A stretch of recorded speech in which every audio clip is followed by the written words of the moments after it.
The royal wedding is coming and Prince Harry and Meghan have decided on a lemon and elderflower buttercream cake. Delicious have decided to recreate the recipe so that you can make it yourself at home.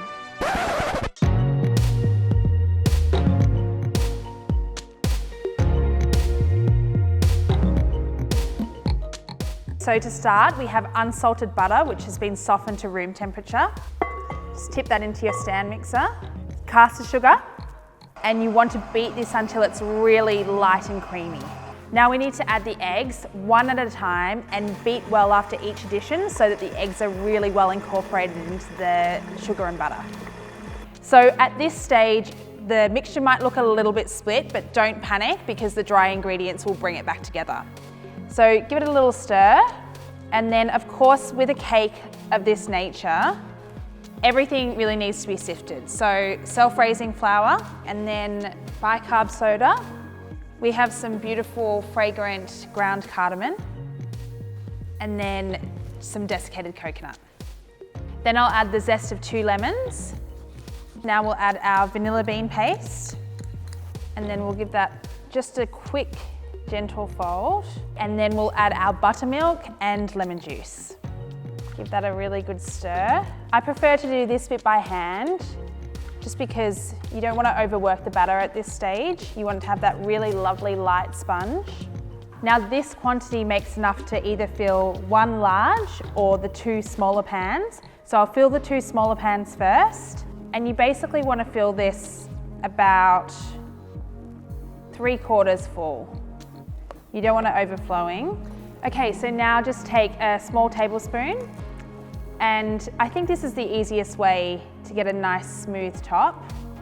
It's easier to use a spoon here than a palette knife, and you just want to flatten out that surface. So while these are in the oven baking, I'm going to make another batch of batter for the larger cake pan. While your cakes are baking, we can make the beautiful lemon and elderflower syrup to brush over the cakes. So we've got lemon juice, caster sugar, just some water, and then our elderflower cordial. So over high heat, you want to stir it to dissolve the sugar and then reduce it down until it's nice and thick. Okay, so we've set the syrup aside to cool completely, and now we'll move on to our gorgeous white chocolate Swiss meringue buttercream icing. Now this sounds so much more complicated than it actually is. It's really, really simple to make. It's just, again, about patience. So first of all, set a heat-proof bowl over a saucepan of simmering water, and then we have our egg whites and caster sugar. Now with a Swiss meringue buttercream, the key is really to make sure that the sugar is completely dissolved. Just give this a gentle stir. You don't want to aerate at this point. You're just stirring to dissolve the sugar. And the other thing that you're doing at this point as well is cooking out the egg whites. Okay, so we'll just do a touch test.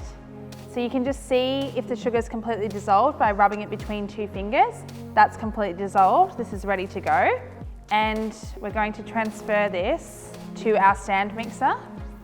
And now we just want to whisk on high until it's completely cooled. Okay, so now our meringue has completely cooled. I'll just check it. This is a really crucial part of the icing. So completely cool meringue. And now we're going to start adding the butter. So we want to add this 1 piece at a time and whisk it completely.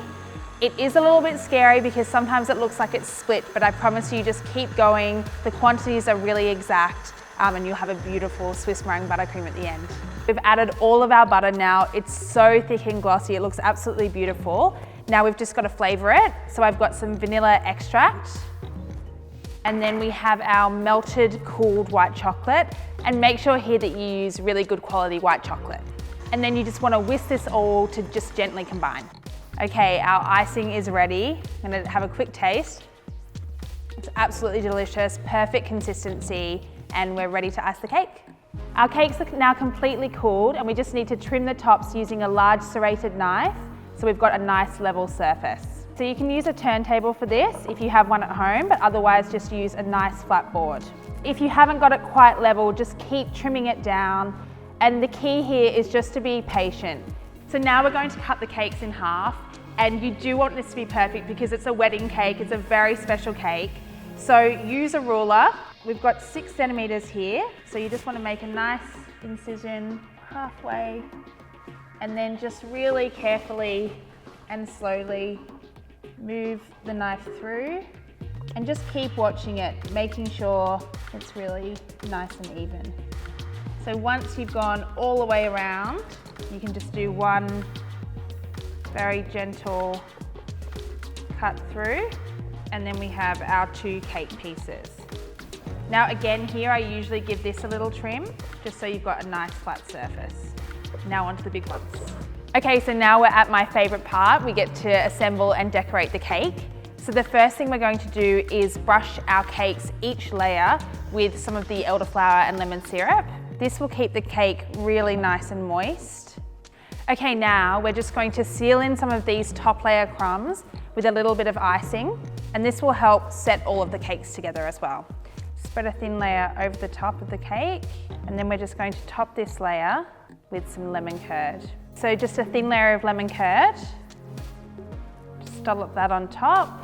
So then I'm just going to top this with the second cake, and then I will repeat those exact same steps with the 2 other cakes as well. So the next step is really crucial to making a wedding cake. We're going to coat our cakes with a crumb layer of icing. That will stop all of those crumbs from escaping out and into the icing, and will give us a really beautiful, neat finish. Just a big dollop of icing. And this is all just about evening out the surface. It doesn't need to be super neat, it just needs to be quite flat. Start from the top and then work the icing down the sides.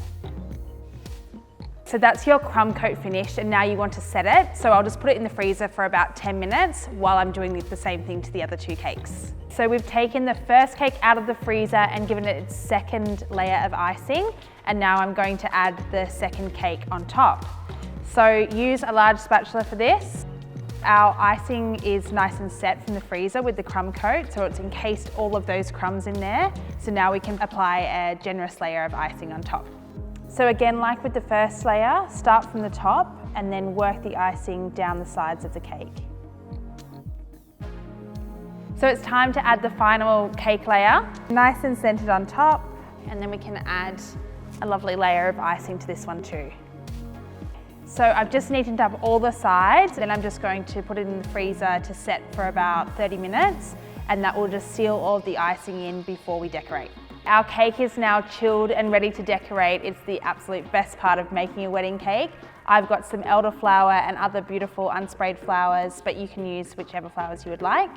So this is the time to be really creative with your cake. Just do what you think looks best. Don't be afraid to make a mistake here and there. You can always change the look once you finish.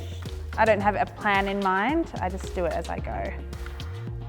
To keep the flowers looking their absolute best, add these at the final stage of decorating.